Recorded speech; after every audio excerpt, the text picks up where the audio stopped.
इसी कांग्रेस की सबसे बड़ी नेता आतंकवादियों के मारे जाने पर आंसू बहाती है। जब उनका मैनिफेस्टो आया उसी दिन मैंने कह दिया था, आज नहीं कह रहा हूं, उसी दिन कहा था कि कांग्रेस का मैनिफेस्टो पर मुस्लिम लीग की छाप है। वोट बैंक की भूखी कांग्रेस ने कभी इन महापुरुषों की बातों की परवाह नहीं की।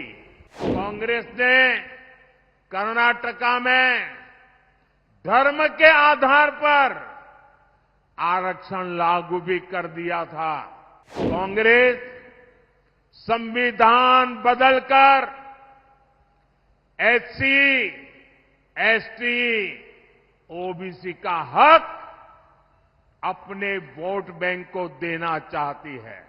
साथियों, कांग्रेस का इतिहास सत्ता के लालच में देश को तबाह करने का रहा है। देश में आतंकवाद फैला, किसके कारण फैला? किसके कारण फैला? किसके कारण फैला? किसके कारण फैला? देश में नक्सलवाद बढ़ा, किसके कारण बढ़ा? किसके कारण बढ़ा?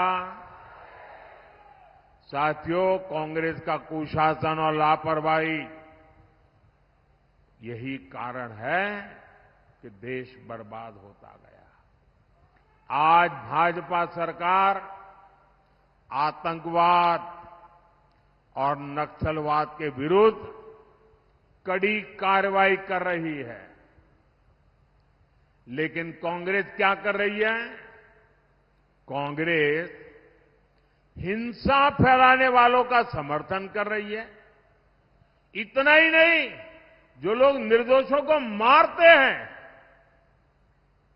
लोगों का जीना हराम कर देते हैं,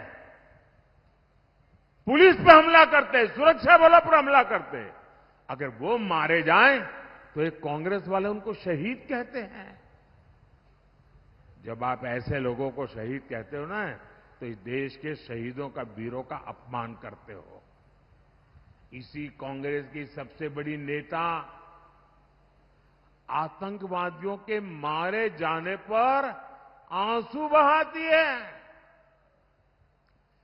ऐसी ही करतूतों के कारण कांग्रेस देश का भरोसा खो चुकी है।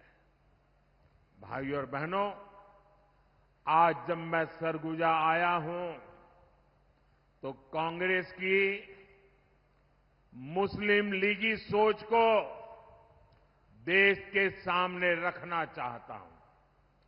और जब उनका मैनिफेस्टो आया उसी दिन मैंने कह दिया था, आज नहीं कह रहा हूं, उसी दिन कहा था कि कांग्रेस का मैनिफेस्टो पर मुस्लिम लीग की छाप है।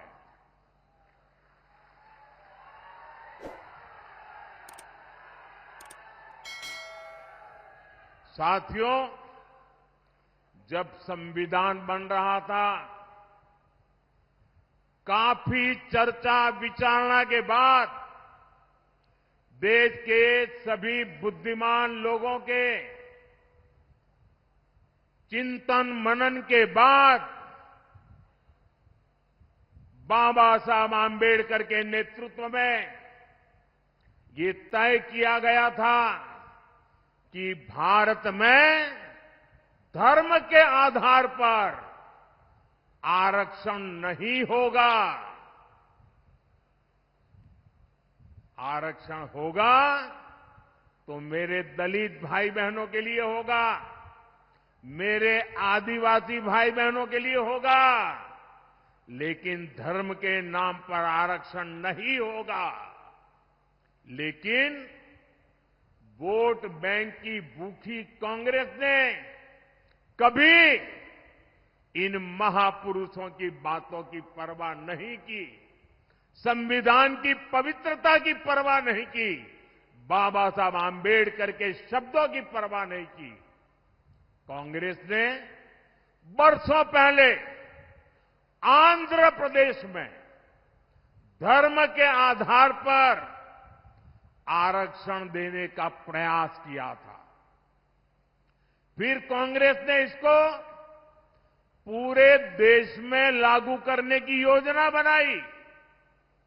इन लोगों ने धर्म के आधार पर 15% आरक्षण की बात कही और ये भी कहा कि एससी, एसटी, ओबीसी का जो कोटा है उसी में से कम करके, उसी में से चुरा करके ये धर्म के आधार पर कुछ लोगों को आरक्षण दिया जाए।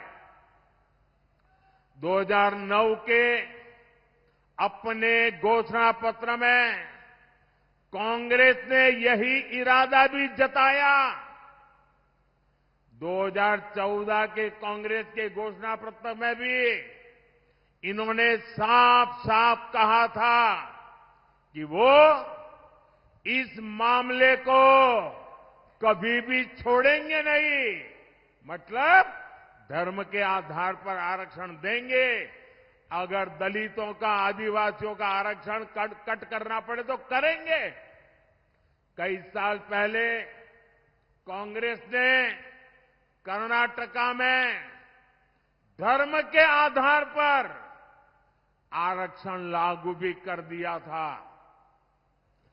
जब वहां बीजेपी सरकार आई तो हमने संविधान के विरुद्ध, बाबा साहब आंबेडकर की भावना के विरुद्ध कांग्रेस ने जो निर्णय किया था उसको उखाड़ करके फेंक दिया और दलितों को, आदिवासियों को, पिछड़ों को उनका अधिकार वापस दिया।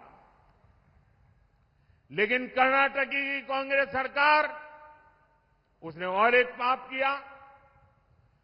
मुस्लिम समुदाय में जितनी भी जातियां हैं सबको उन्होंने ओबीसी कोटा में डाल दिया और ओबीसी बना दिया। यानी जो हमारे देश के ओबीसी समाज को लाभ मिलता था उसका बड़ा हिस्सा कट गया और वो भी वहां चला गया। यानी कांग्रेस ने सामाजिक न्याय का अपमान किया, सामाजिक न्याय की हत्या की। कांग्रेस ने भारत के सेक्युलरिज्म की हत्या की। कर्नाटका अपना यही मॉडल ये कांग्रेस पूरे देश में लागू करना चाहती है। कांग्रेस संविधान बदलकर एससी, एसटी, ओबीसी का हक अपने वोट बैंक को देना चाहती है। भाई और बहनों, ये सिर्फ आपके आरक्षण को ही लूटना नहीं चाहते, उनके तो और बहुत कारनामे हैं। और इसलिए मेरे आदिवासी भाई बहनों को कहना चाहता हूं, मेरे दलित भाई बहनों को कहना चाहता हूं, मैं ओबीसी के भाई बहनों को कहना चाहता हूं, ये कांग्रेस के इरादे नेक नहीं है, संविधान के अनुरूप नहीं है, सामाजिक न्याय के अनुरूप नहीं है, भारत की बिन सांप्रदायिकता के अनुरूप नहीं है। अगर आपके आरक्षण की कोई रक्षा कर सकता है तो सिर्फ और सिर्फ भारतीय जनता पार्टी कर सकती है। और इसलिए आप भारतीय जनता पार्टी को भारी समर्थन दीजिए ताकि कांग्रेस की एक न चले, किसी राज्य में भी वो कोई हरकत न कर सके, इतनी ताकत आप मुझे दीजिए ताकि मैं आपकी रक्षा कर सकूं।